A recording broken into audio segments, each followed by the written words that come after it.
Una sa lahat, News 5 exclusive. Ang lalaking yan nakalalabas lamang ng banyo sa isang elementary school sa Cavite. May minanyak na palang babaeng grade 1 student. Napagalaman pang meron din siyang unang minanyak na grade 3 student. Ang buong detalye ng balitang yan, abangan. Magandang gabi, Pilipinas. Sa Frontline tonight. Truck, inararo ang 5 sasakyan at isang bahay sa Binangonan, Rizal. At batang siklista naman sa Samar, bumangga sa sasakyan sa highway Patay. Dalawang immigration officer na papetik-petik sa pagbabantay sa Koreanong pugante, sinibak. Kitang-kita sa video ang walang kahirap-hirap na pagtakas ng suspect. DENR, kinanselang kontrata ng developer ng Masungi G Reserve. Bigyan lamang sila ng 15 araw para mag-alsa balutan. News 5 exclusive, designer ng gumuhong tulay sa Isabela, giniit na walang mali sa kanyang disenyo. Ang sinisi niya ang mabigat na truck. Guardia, tinangkang hampasin ang mga umaatake sa kanyang aso sa India. Habang isang dog lover, sinapak ang guardia. At ready na ba ang inyong playlist para sa mga bagong music ni Lady Gaga at BTS J-Hope? Si Maki naman maglalabas ng music video featuring Horizon member Kyler.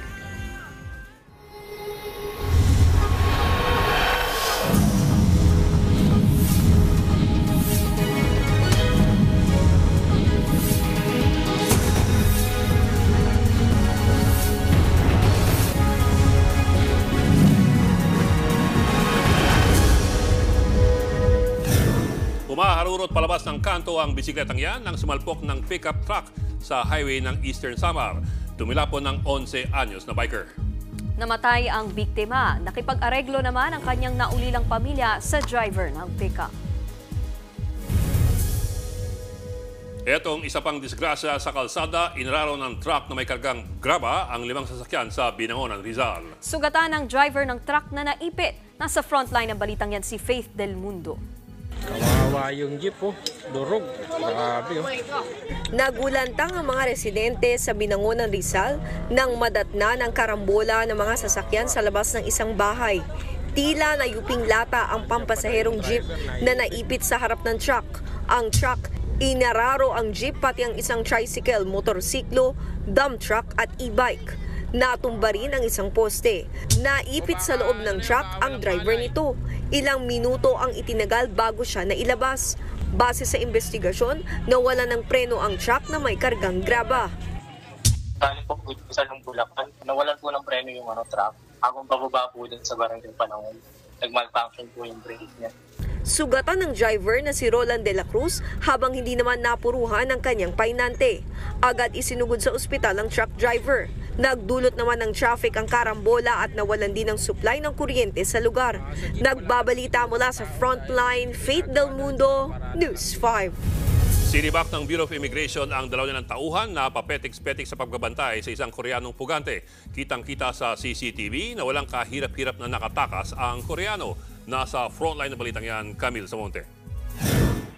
March 4 ng tanghali nang dumating ang van ng Bureau of Immigration sa Quezon City Prosecutor's Office. Sinundo ang high-profile Korean fugitive na si Ikyon na katatapos lang ng court hearing dahil sa estafa.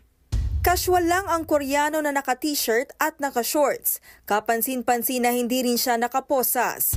Kasama niya sa loob ng van ang 2 immigration officer. Pero imbis na ibalik sa detention facility ng BI, dumiretso ang van sa isang bar sa Quezon City. Sa sumunod na kuha ng CCTV, mag-isa na lang ang Koreano na lumabas sa bar. May kausap siya sa cellphone at dali-daling sumakay sa isang puting van na nakaparada sa kabilang kalye at tuluyang tumakas.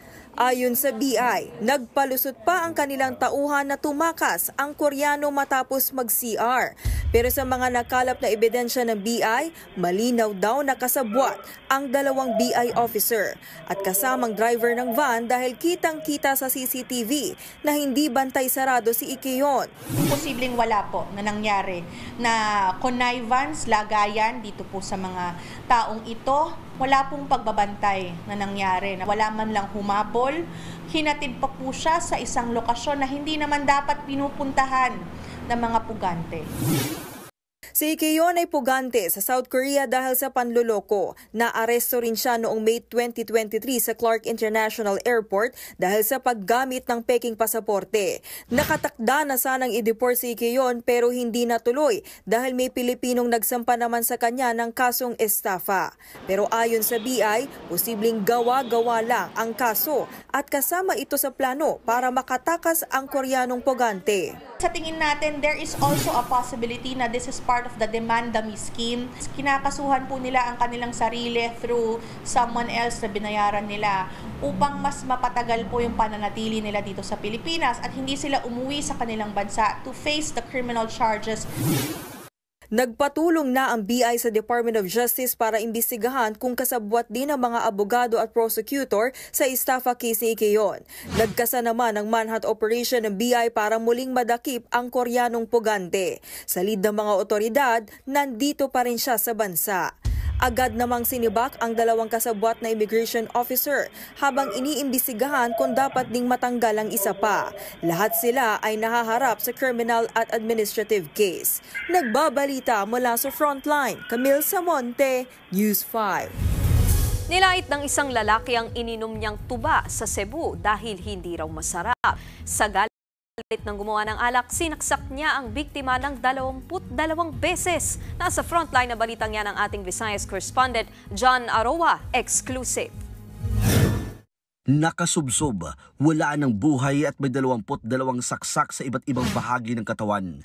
Ganyan nadatnan ang magsasakang si Ryan Sardanias sa tapat ng kanyang bahay sa barangay Malalay, Ronda, Cebu nitong Miyerkules. Ang ilan sa mga sugat tumagos sa katawan ng biktima.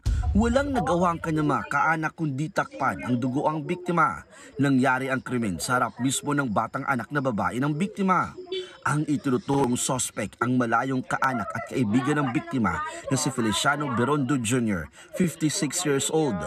Sa inisyal na investigasyon, nag-iinuman ang biktima at suspect na magkapikunan sila. Nilait daw kasi ng biktima ang tuba na gawa ng suspect. Yung farmer is kumukuha ng tuba, nagbebenta siya ng tuba, ganun. Ngayon, kinantsawan siya ng victim na may halong tubig ulan daw yung kuan. Paulit-ulit na kinakantsaw, parang napuno siya. Pero ayon sa kanya mga kaanak, nagbibiro lang naman ang biktima. Siguro nila nga, tuba, nga naitubig. Biruan lang naman kasi yung sa kanya. Ganun ba may tubig? Ito namang suspect, mahilig din kasi yun makipagbiruan. Agad namang inaresto ang suspect. Nakumpiska rin ang ginamit niyang bolo na may habang 17 inches. Tumangging magsalita sa harap ng kamera ang suspect. Pero sa pakikipag-usap niya sa News 5, inamin niyang hindi siya nakapagpigil. Baka mawalan daw kasi siya ng kabuhayan dahil sa paratang ng biktima. Nakakulong na ang suspect sa Ronda Police Station at maharap sa reklamong murder. Nagbabalita mula sa Frontline, John Aroa, News 5, Visayas. Patay sa pamamaril ang isang lalaki sa Nabota City dahil daw sa onsehan sa droga. Ang gunman napagutusan naman daw ng isang preso sa City Jail. Nasa Frontline balitang yan si Dave Abuel. Nag-aabang sa kalsada ang isang lalaking nakaputi at isa pang sakay ng e-bike nang makunan sa CCTV nitong Martes sa Navota City. Isa pang lalaki naman ang makikitang lumapit sa dalawa. May inihagis na pakete ang lalaking nakaputi na sinalo naman ng kararating lang na lalaki. Pareha silang naglakad sa magkaibang direksyon. Pero maya-maya biglang naglakad pabalik ang nakaputi at tila may inilabas mula sa shorts nito. Ilang saglit pa, tumakbo palis ang nakaputi. Sinundan naman siya ng naka-e-bike. Hindi kita sa CCTV pero ayon sa pulis, binaril ng nakaputi ang lalaking tumanggap ng pakete. Kasamahan naman niya ang naka-e-bike. Nadala pa sa ospital ang biktima pero namatay rin kalaunan. Nagtamo ng 2 tama ng bala sa katawan ang biktima. Matapos ang pamamaril sa bahaging ito ng Barangay Tangos North, agad na nagsagawa ng backtracking ang mga pulis na nauwi sa agarang pagkakadakip ng mga sospek. Natunton ng mga pulis ang nakaparadang e-bike sa kabilang barangay, katulad ito ng ginamit sa krimen. Nang pasukin ang bahay malapit sa nakapark na e-bike, dito na nadakip ang 2 sospek. Bukod sa e-bike, nakuha mula sa kanila ang isang baril at mga bala na ginamit sa krimen. Ayon sa pulis, onsehan sa droga ang motibo sa pamamaril. Hindi na nakakarimit ang biktima doon sa suspect ay sinit up niya upang nung sa oras na iyon ay maisakatuparan niya ang kanyang planong pagpatay doon sa biktima. Ayon sa mga nasaksi, ang laman ng pakita ay isang asin. Ayon sa namaril, may nagutos daw sa kanya na nasa loob ng city jail para patayin ang biktima. May nagutos na rin doon, sir. Papatayin, sir. Sa istapa, sir. 50 mil, sir. Ayon naman sa lalaki na ka-e-bike, wala siyang alam sa planong pamamaril. Nadaanan niya lang po, tapos nagpasama lang po siya sa akin. Maharap ang mga suspect sa reklamong murder. Nagbabalita mula sa Frontline, Dave Abuel, News 5. Wala raw mali sa disenyo ng gumuhong tulay sa Kabagan Isabela. Yan ang iginiit ng isa sa mga nag-design nito. Ang sinisi niya ang overloaded na truck na dumaan sa tulay. Nasa frontline ng balitang yan si Gerard de la Peña, exclusive. Isang linggo matapos bumigay ang Kabagan Santa Maria Bridge sa Isabela, eksklusibong nagpaunlak ng panayam sa News 5 ang isa sa mga orihinal na nagdisenyo ng tulay. Ayon kay Engineer Albert Cañete, 2012 niya dinisenyo ang tulay gamit ang 1997 Bridge Code. Pero pinalitan daw ito nang maglabas ng bagong code ang DPWH noong 2015 na siyang sinunod kalaunan. Ang tulay na yan, 2 lanes. Dinisign ko yan ng 2 truck sabay. Kahit 2 truck na sabay, basta 27 tons lang, 54 tons, hindi niya kayang pabagsakin yung tulay. Giit niya, walang mali sa disenyo ng tulay. Ang kanyang sinisisi, ang overloaded na truck na dumaan dito. Higit 100 tonelada raw kasi ang bigat ng kargadong truck, 4 na beses na mas malaki kaysa sa kapasidad daw ng tulay. Ang problema natin sa Pilipinas is overloading. Pabigat ng pabigat ang mga truck natin. Kahapon, sinisisi ni Pangulong Bongbong Marcos ang pagguho sa maling disenyo raw ng tulay at sa pagtipid ng pondo nito na dapat ay 1.8 billion pesos pero ginawang 1 bilyong piso. Sorry pero mahirap po siyang kontrahin pero hindi siya bridge expert. Dagdag pa niya. Pero dapat to imbestigahan. Hindi dapat nagbibigay ng mga statement hanggat walang kompletong forensic engineering investigation. Hindi lang to, 6 na yung tulay na bumagsak sa overloading mula 2022 hanggang ngayon. Giit naman ng isang kontraktor ng tulay, maayos ang pagkakagawa nila dito. Kaya inaprubahan ito ng Department of Public Works and Highways. Nagbabalita mula sa Frontline, Gerard de la Peña, News 5. Ka-level ni Mary Grace Piato sa mga tila branded na pangalang nakapirma sa resibo ng confidential funds ni VP Sara Duterte. Kabilang dyan ang 2 pang Piatos at si Xiaomi Ocho. Nasa frontline ng balitang yan si Marian Enriquez. Hindi lang Mary Grace Piatos ang sinasabing nakatanggap ng confidential funds mula sa opisina ni Vice President Sara Duterte. Meron din palang Pia Piatos Lim at Renan Piatos at tunog brand ng cellphone na Xiaomi 8. Yan ang mga bagong pangalang nakita ng mga kongresista sa acknowledgement receipts at nakatanggap umano ng OVP confidential funds. Lahat daw yan mga walang birth, marriage o death records sa Philippine Statistics Authority. Habang tumatagal nga, nakakakita tayo ng mga pang-abuso. Lalong-lalo na dito sa mga hindi mga kapani-paniwalang mga pangalan na nakalista roon. Isa po siya sa pinakamalakas na mapepresenta pero hindi muna ako siguro magde-dwell into specific since gagamitin nga po siya during the impeachment. Matatanda ang mahigit 1,300 na recipients umano ng confidential funds ng OVP ang walang record sa PSA. Kabilang na rin dyan si Kokoy Villamin na magkakaiba ang pirma. Meron pang mga magkaiba ang pangalan pero magkapareho ang pirma. Sinabi na noon ni Senator Bato de la Rosa na kilalang kaalyado ni na VP Sara na may pamilya Piatos sa Davao. Umaasa naman ang liderato ng Kamara na kakatigan ng Korte Suprema ang legalidad ng impeachment proceedings. Sumunod daw sa due process ang paghahain at pag-endorso ng reklamo laban sa bise. Confidently, I can say na wala pong nilabag ang House of Representatives. Minsan nga parang counter na lang yun para lang may ma-delay po yung mga proceedings. Patuloy ang panawagan ng mga kongresista na umpisahan na ng Senado ang impeachment trial alinsunod sa saligang batas. Pero sinabi na noon ni Senate President Cheese Escudero na sa July 30 pa ito gugulong. Nagbabalita mula sa Frontline, Marian Enriquez, News 5. Kinansela ng DENR ang kontrata ng developer ng Masungi Geo Reserve sa Tanay, Rizal. Binigyan lang ang developer ng higit 2 linggo para mag-alsa balutan. Nasa frontline ng balitang yan, si Mon Gualvez. 15 araw na palugit para umalis sa Masungi Geo Reserve Area sa Tanay, Rizal.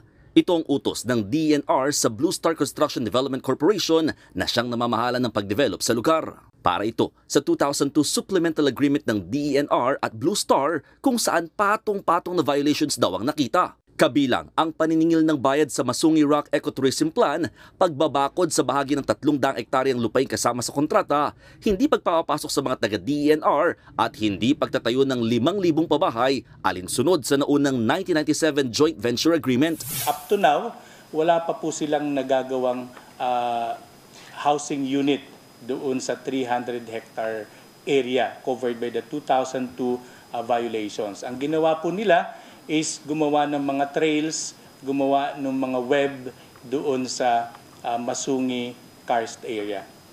Unang nagkaroon ng joint venture agreement ang DENR at Blue Star noong 1997 para magtayo nga ng 5,000 housing units sa higit 100 hektaryang lupa sa Tanay. Noong 2002, nagkaroon ng supplemental agreement para naman sa karagdagang 300 hektaryang lupa. Pero ayon sa DENR, hindi dumaan sa tamang bidding ang kontrata at walang sapat na basehan para magdagdag ng 300 hektarya. No one is above the law. No one has a monopoly pagdating sa protection and conservation of the environment. In fact, yun po yung mandate ng DENR, to protect the environment, conserve, preserve the natural resources of the country.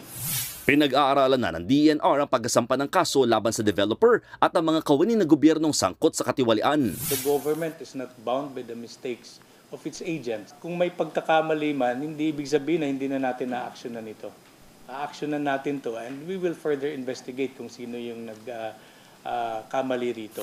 Sa pahayag ng Masungi Geo Reserve Foundation, DENR ang nagkulang sa obligasyon nito na paalisin ng mga illegal na nakatira at harang sa lugar. Ito raw ang rason kaya na-delay ang proyektong pabahay. Hindi raw labag sa batas ang supplemental agreement na nagbibigay pahintulot sa mga government projects na ma-expand ng walang karagdagang bidding. Sa halip daw na magkaroon ng dialogo para maayos ang gusot, pinili ng DENR na iwasan ito. Hindi pa raw nila natatanggap ang notice ng DENR pero inasahan na raw nila yan. Aapela sila at kumpiyansang mananatili sa kanila ang pangangalaga ng Masungi.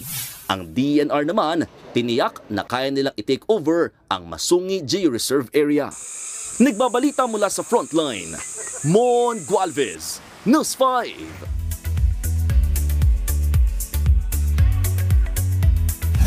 Showbiz Tonight na tayo. Nag-world premiere na sa Hollywood sa Manila International Film Festival ang MQuest musical na Song of the Fireflies. May pa-poster at behind-the-scenes reveal na rin ang pelikula. Narito ang report.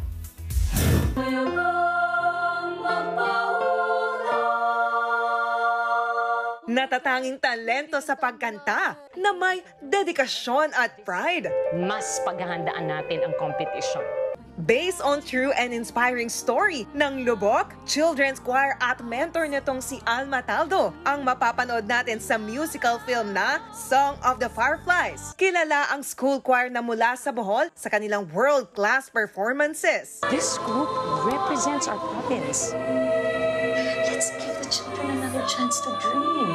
Ang pelikulang yan, nag-world premiere na sa 2025 Manila Film Festival sa Hollywood. Present dyan ang mga bidang sina Morissette in her movie acting debut at Rachel Alejandro. Ipinasilip naman ng MQuest Ventures ang ilang behind the scenes ng pelikula, pati na ang official poster nito. Coming soon na sa Philippine cinema ang Song of the Fireflies.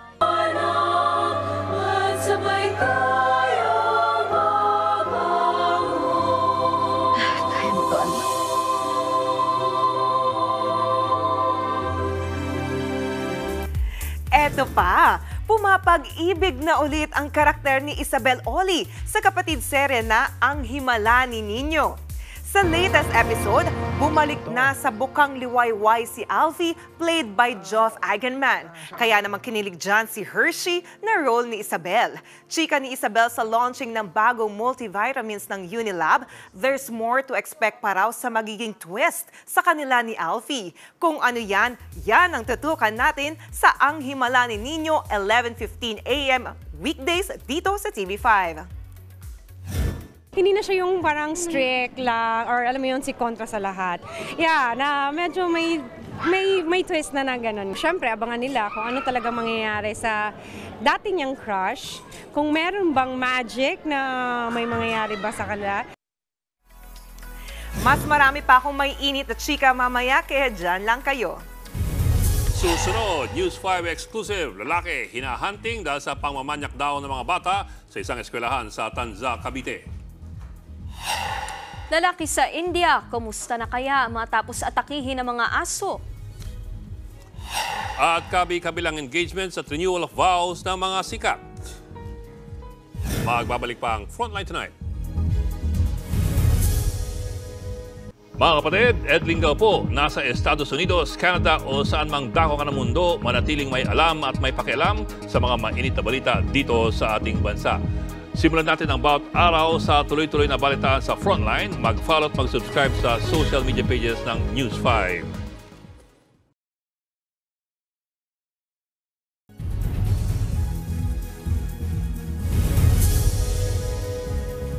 Ang inyo pong napapanood ay ang kuha ng CCTV sa Mumbai, India. Makikitang winawasiwas ng gwardiya ang kanyang pamalo habang inaatake siya ng mga aso. Maya-maya, sinapak siya ng isang lalaking dog lover habang tuloy lang sa pag-atake ang mga aso. Lumapit naman ang ilang residente na umawat sa kanila at nagpaalis sa mga aso. Hinahunting ang isang lalaki dahil sa pangmamanyak daw niya sa mga bata sa isang eskwelahan sa Tanza, Cavite. Elementary students sa mga binibiktima. Nasa frontline ng balitang yan si Gary De Leon, exclusive. Namumukhaan ko. Namumukhaan mo siya? Yan siya. Positibong kinilala ng grade 1 student na si Aya, ang lalaking ito. Yan daw ang namolestya sa kanya sa loob mismo ng kanilang pampublikong paaralan sa Tanza, Cavite noong February 20. Kwento ng bata, nag-CR siya sa labas ng kanilang classroom. Hindi niya raw maabot ang tabo na nasa itaas ng dingding nang biglang pumasok ang lalaki sa CR. Tinulungan daw siya ng lalaki na maabot ang tabo at dito na rin siya hinipuan sa maselang bahagi. Agad nagsumbong ang bata sa kanyang teacher pero hindi na naabutan ng lalaki. Hindi ko alam ang mararamdaman ko. Mahal ko sila. Kaya ano talaga ako. Sabi ko bakit gano'n. Kinausap ko po yung bata na anak ganito. Huwag kang makatakot kasi andito naman si teacher. Lagi kang babantayan. Ayon sa ina ng biktima, may ibang estudyante na rin daw ang minolestya ng lalaking manyak. Grade 1 at grade 3 students daw ang mga biktima sa iba't ibang araw. Pero ayon sa paaralan, isang reklamo pa lang ang nakarating sa kanila. Hindi rin daw nila empleyado ang lalaki. Bilang aksyon, naghigpit ng paaralan. Sa ngayon, mas nagpatupad na mahigpit na seguridad ng paaralan. Nagkaroon na rin ng body-body system sa mga estudyanteng babae na papasok sa mga comfort room para makahingi ng saklolo kung sakaling mangyari muli ang insidente. Siniguro rin ng mga guro na hindi mawawala sa kanilang paningin ang mga estudyante. Ang mga bata po, hinahatid namin. Ang mga hinahatid po namin sa tulong po ng mga homeroom PTA, tinutulungan po namin, inahatid namin, nakabantay sila sa gate. Kapi naman po mga teacher, inihahatid namin hanggang sa makalabas. Tapos hanggat di po nakakalabas yung mga bata, hindi po kami umalis. Nagsampa na ng reklamo sa Women's and Children's Desk ang magulang ng biktima pero tumanggi na sila magbigay ng pahayag. Patuloy ang pagtugis sa manyakis na lalaki. Nagbabalita mula sa Frontline, Gary De Leon, News 5. Nagpapasaklolo ang 16 na Pinoy na nagtatrabaho sa isang scam farm sa Myanmar dahil sa nakakabaliw raw na pagtutorture sa kanila. Ang isa nga nilalatigo pa. Nasa frontline ng balitang yan si Rainiel Pawid, exclusive. Puro pasa ang puwet ng Pinay na si Maria dahil sa latay. Nakuha niya yan sa pagtatrabaho sa isang scam farm o illegal na call center sa Myanmar. Nitong Miyerkules, nakausap pa ni Maria ang kapatid sa Pilipinas bago kuhanin ng Chinese employer ang kanyang cellphone. Tinotorture raw roon ng Pinay dahil hindi niya naaabot ang araw-araw na kota na $2,500 o nasa 142,000 pesos sa cryptocurrency scam. Dahil sa paulit-ulit na panglalatigo, may halong dugo na raw ang dumi niya. Kung hindi po sila patatakbuhin sa gym ng 5 hours, papaluin po sila. Gamit daw po yung, alam niyo po yung pinagdampi daw po na charger?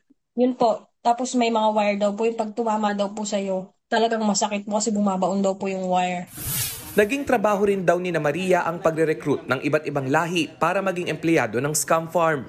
16 daw silang Pinoy na nagpapasaklolo sa scam farm na pinapasukan ni Maria. Ang iba niyang kasama tila wala na raw sa tamang pag-iisip at hindi na nakakapagsalita dahil sa matinding trauma. Sa larawang ipinadala ni Maria, makikitang tila nasa isang liblib na lugar ang scam farm. Parang nasa bundok ito at walang ibang establishmento sa paligid. Kinumpirma ng Department of Foreign Affairs na nasa delikadong lugar ang mga scam farm sa Myanmar.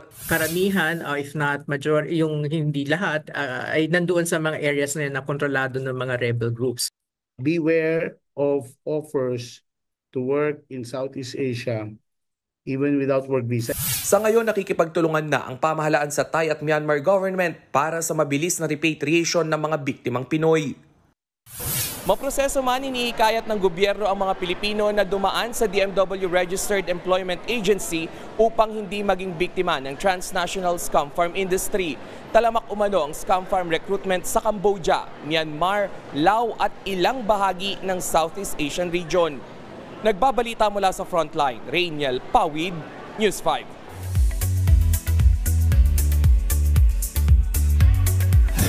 Ang daming nakakasana all na love life recently. Isa na dyan ang emosyonal na sina Chito Miranda at Neri Naig sa kanilang renewal of wedding vows. Intimate garden ceremony ang peg nila. Parehong naiyak sina Chito at Neri. Kasama nila ang kanilang mga anak na sina Pia, Miggy at Cash. Engaged naman na ang Spider-Man film actor na si Jacob Batalon sa girlfriend niyang si Veronica Liahov. Ang caption dyan ni Jacob, "The beginning of the rest of our lives together." Engaged na rin ang vlogger couple na sina Ray Hermar at Miggy Romulo. Sa beach, nagpropose si Miggy in their white outfit. 2014 pa nang maging sila ni Ray. Susunod, dalawang kumakain sa tabing kalsada sa Thailand na patakbo ng may mang-ararong truck. Nakaligtas kaya sila? Kilalanin ang mag-asawang record holder ng longest kiss sa buong mundo na hiwalay na ngayon. At singer na si Maki at Horizon member na si Kyler magsasama sa music video na Bughaw. Tutok lang mga kapatid dito sa Frontline Tonight. Mga kapatid, Bean Los Baños po. Nasa Europa o saan mang dako ka ng mundo, manatiling may alam at may pakialam sa mga maiinit na balita dito sa ating bansa. Simulan natin ang bawat araw sa tuloy-tuloy na balitaan sa Frontline. Mag-follow at mag-subscribe sa social media pages ng News 5.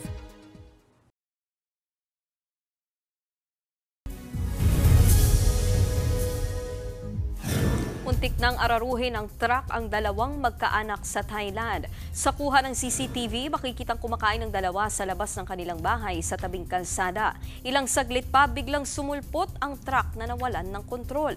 Nagdire-diretso ito sa kinakainan ng dalawa. Maswerteng nakatakbo sila at parehong nakaligtas. Pero 5 iba pa ang sugatan, kabilang ang truck driver.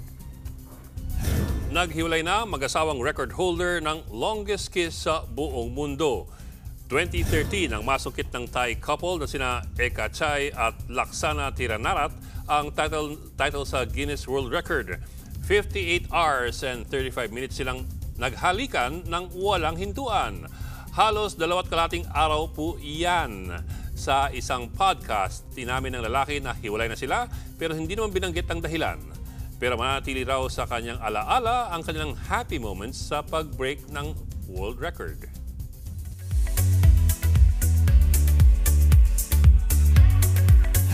Mga kapatid, pansamantalang ipagpapaliban ang auditions sa Linggo, March 9 para sa upcoming TV5 talent show na Artista Academy.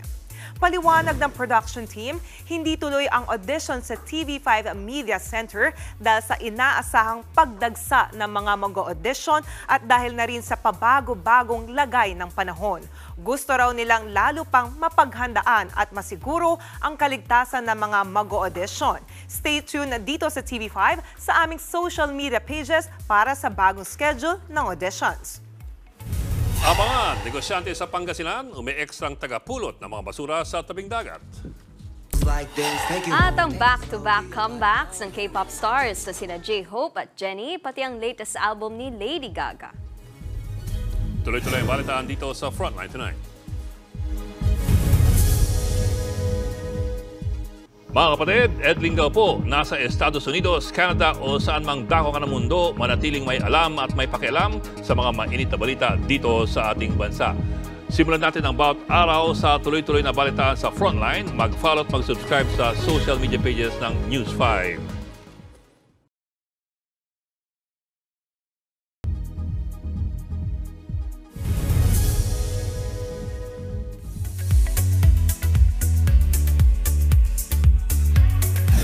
Bughaw music video by Maki is coming soon. At kasama niya dyan ang member ng global pop group na Horizon na si Kyler.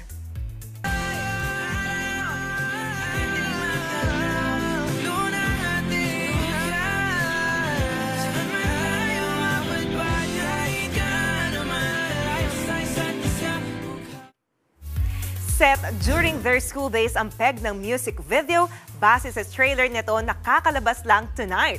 Kasama rin dyan ang mga singer na sina Zeke Abella at Alexi Claire. Sa March 13 ang release ng MV. Ipipremiere yan sa isang launch party na Bughaw Hour this March 12 sa Matrix Creation Events sa Quezon City. Sunod-sunod ang nag-comeback ngayong Friday. Si BTS J-Hope nakakolab pa ang R&B powerhouse na si Miguel.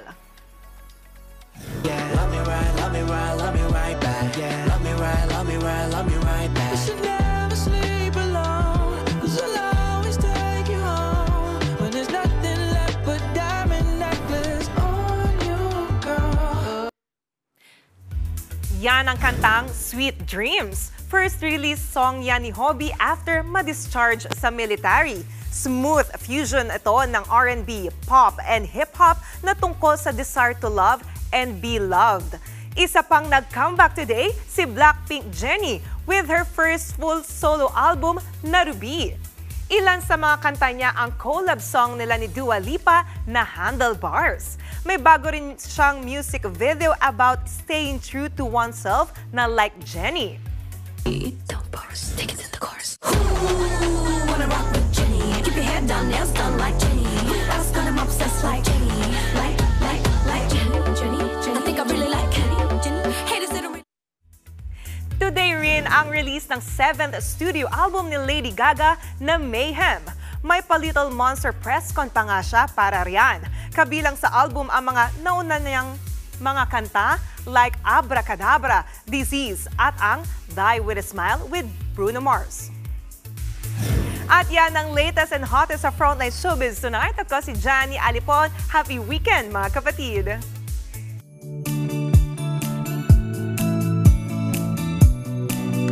Isang negosyante sa Pangasinan na nagbo-volunteer na magpulot ng mga basura sa beach. Na-inspire daw kasi siya matapos mapansin na mas maraming nalalambat na basura ang mga mangingisda kaysa sa mga lamang dagat. Panoorin natin sa report na ito. Sa kuwang ito ng uploader na si Mac Hevo Gakad habang kasamang pamilya sa Lingayen Baywalk sa Lingayen, Pangasinan, natsyempohan nila ang bagong daong na mga bangka mula sa magdamag na pangingisda. May mga nahuli naman silang isda, pero nagulat si Mac na mas maraming nalambat na basura kaysa sa isda. So, parang ako naman, nalulungkot ako sa nangyari na yon sa mga fishermen dahil instead na isda yung ano nila, pagod sila, pero ganun pa yung nangyari. Kaya simula ng umagang yon ang reservoir operator by night, volunteer trash picker/collector by day agad kinabukasan. Inaaraw-araw na niya ang paghahakot ng sako-sakong basura sa tabing dagat ng Lingayen. Ilan sa mga napupulot niya sa beach ang mga basag na bote ng alak, plastic at food wrappers. While we do our morning walk, nagpupulot kami ng mga plastic. Then hanggang sa naging ano na siya, Ma'am Malu, naging habit na. Then parang talagang natutuwa kami kasi by area by area nakikita namin nag-i-improve. Misyon ngayon ni Mac at ng kanyang pamilya at mga kaibigan, maipalaganap ang kahalagahan ng pag-volunteer para sa ikabubuti ng marine life at ng kabuhayan ng mga mangingisda. Kaya may panawagan si Mac sa mga beachgoer. Sana after you enjoyed the beauty of the Lingayen Beach and the sunset or sunrise, sa pag-alis po natin, isama rin po natin yung ating mga dinalang mga pang-picnic natin, yung mga plastics, mga ganon. Parang practice po natin yung yung clean as you go. Parang pasasalamat na natin sa kalikasan. Nagbabalita mula sa frontline, Rainiel Pawid, News 5. Magandang magandang hobby yun pag nasa beach. Mamulot din ng basura. Kasi nakakatulong ka pa sa Pilipinas. Yes, sa Mother Earth.